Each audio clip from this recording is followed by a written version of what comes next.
Where is he? I need a watch. Damn it. Hey, I got it! Jesus! I got it. All right, where is it? Here you go, obsessed movie man. You need a shave. Not that, you idiot! And don't say my name out loud. Oh, obsessed movie man, obsessed movie man! See, no one cares. Never mind the Barbara Soul can that has a whole bunch of dinosaur DNAs. That's worthless. Do you have the Lost World DVD? The DVD? I thought you wanted the book. No, you idiot! Where's the DVD? Where do you put the Lost World? I'll mail you the DVD. You mail it? You're such a screw-up knockoff, Dennis Nedry! Gee, I hope nothing bad happens. I wonder what dino DNA smells like.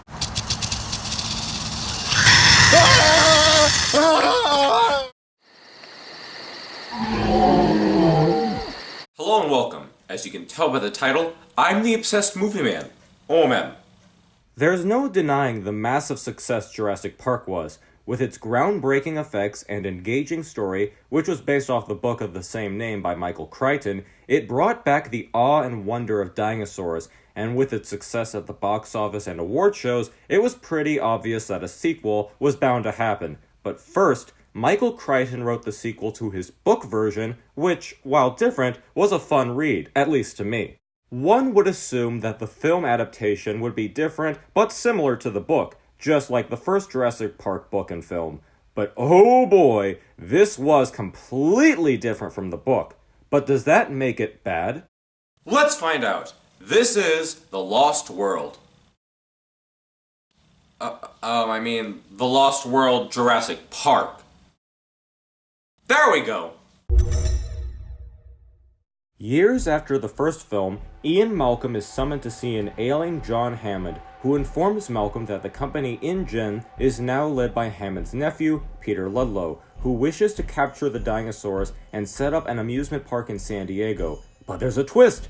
They're not going to the original island, Isla Nublar, but are instead going to Site B, Isla Sorna, which was where the animals were bred before being sent to the actual park.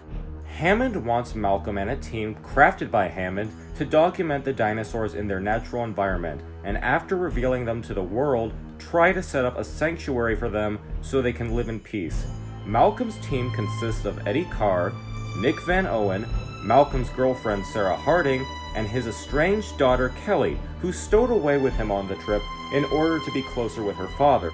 And while Ludlow and his InGen team make it to Sorna, they are helped by a hunter named Roland Tembo, who wishes to claim the ultimate trophy, a buck tyrannosaur.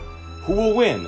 Malcolm's team or Ludlow's? All I can say is, I spared no expense in having a fun, yet frustrating time.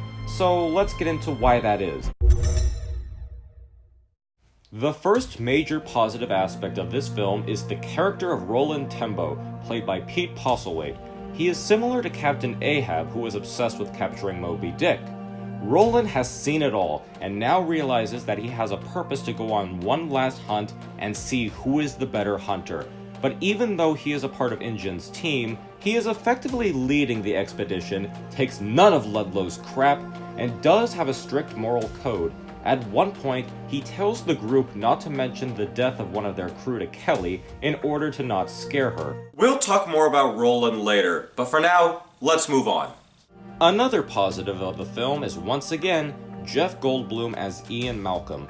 The character has similar traits to the previous film, but is much more serious here, which sits well with the somewhat somber tone of the film. His career has effectively been ruined by Peter Ludlow after he tried to tell the public of living dinosaurs, but Ludlow was able to refute the story and make Malcolm a laughingstock. And we also see him struggle with both his feelings for Sarah and his connection with his daughter Kelly. The idea of a family is a big part in this film, with Kelly, Malcolm, and Sarah, as well as the T-Rex family. I understand why some people might have wanted a jokier Malcolm again, but I think this is how he would act if he had to go to an island filled with dinosaurs for a second time. Another aspect of the film that I like is a lot of the action sequences. The RV scene stands out the most, being extremely suspenseful and is, quite literally, a cliffhanger. There is a problem I have with it though, but we'll talk about it in the cons section. The raid on the camp, while short, is fun. In general, I was mostly happy to see the Triceratops do something in this film, and boy did it! But the second best action type scene was the velociraptors in the long grass, which is a great concept and feels like it belongs in a jungle movie of some kind. While I was surprised that the raptors were not in the film that much, I shouldn't complain since we got a bit more raptors in JP3 and we don't really talk about that film much. Like the previous film, the animatronics and CG are still spot on. The idea of the Rex family going after the team that took their infant makes for a tense scene even before the RV segment. The addition of differences between the male and female Rexes is also a smart idea, with the buck having a larger throat and a more of a dark green skin color instead of the brown female. Plus, the death of Eddie Carr? Very brutal. And while there are some corny moments of the Rex in San Diego, I will admit it's a bit of fun, such as references to King Kong with the name of the ship carrying the Rex being the name of the boat carrying Kong, Japanese tourists running away, and the cameo death of screenwriter David Koepp.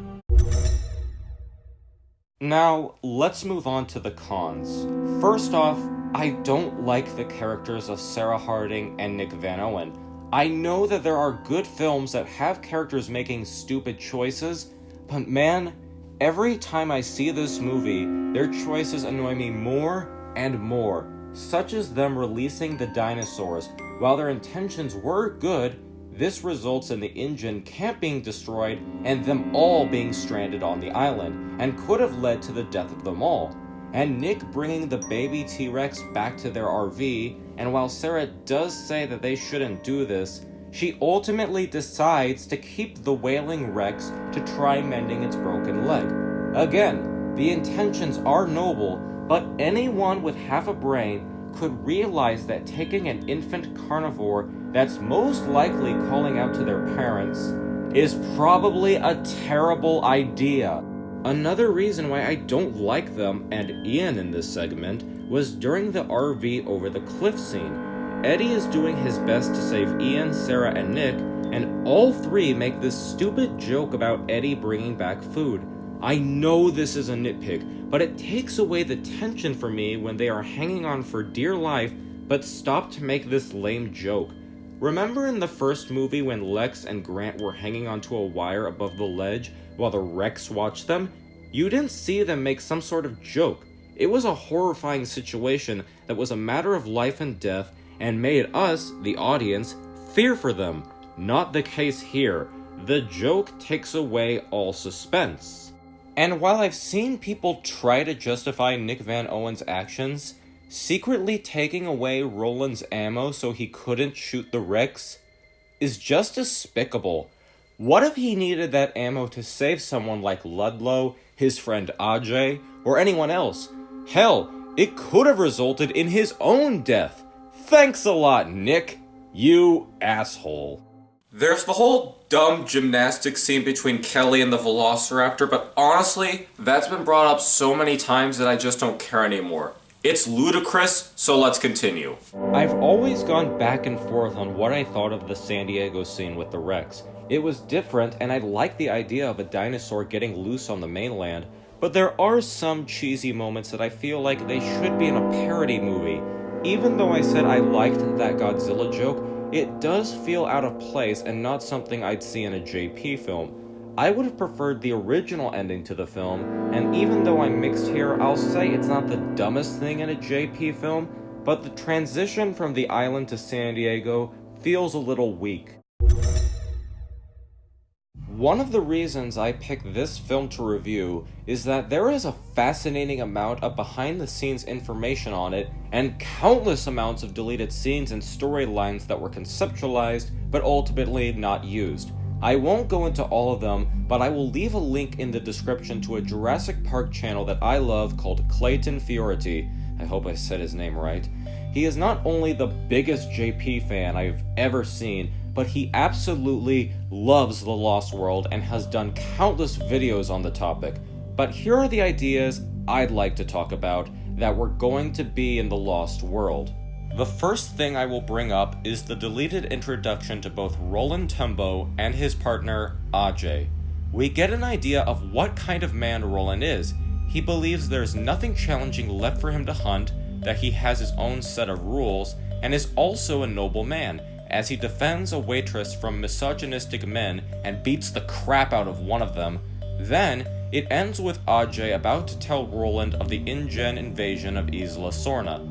This was a fantastic introduction to not just his character, but a great introduction to any character I have ever seen, and wish that it wasn't deleted. Another deleted scene showed how the infant T-Rex got its broken leg. In the film, I used to assume it was Roland who broke it, but a script and photo reveal that it was a drunk Peter Ludlow who fell on the infant's leg.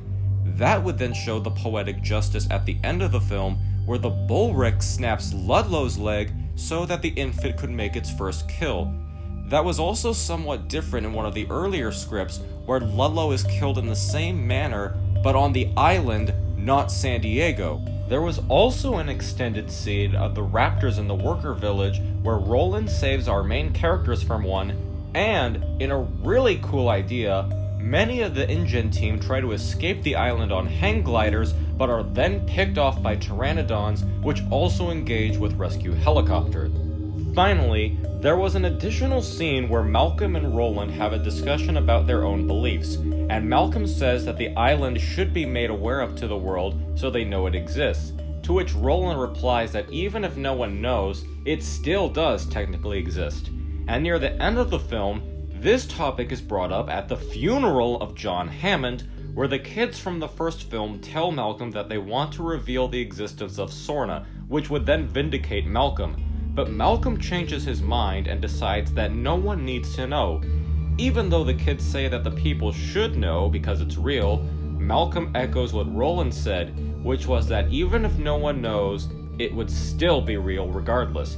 He even begins to recite passages from the ending of the book version. Personally, I enjoyed this more somber ending than the somewhat abrupt San Diego scene, and wish the scenes I mentioned were in the finished product.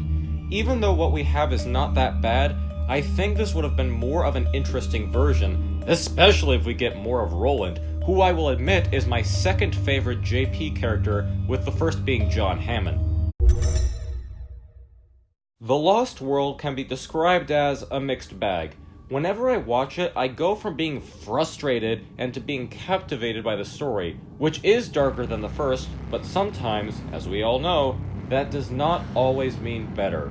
Stan Winston's practical effects as well as the CG moments are handled very well. The music by John Williams has some of my favorite moments from the entire franchise, and while I am annoyed by some of the characters, others still sustain me throughout the experience. I'd recommend it, but I'd say don't go forward with the sequels after this.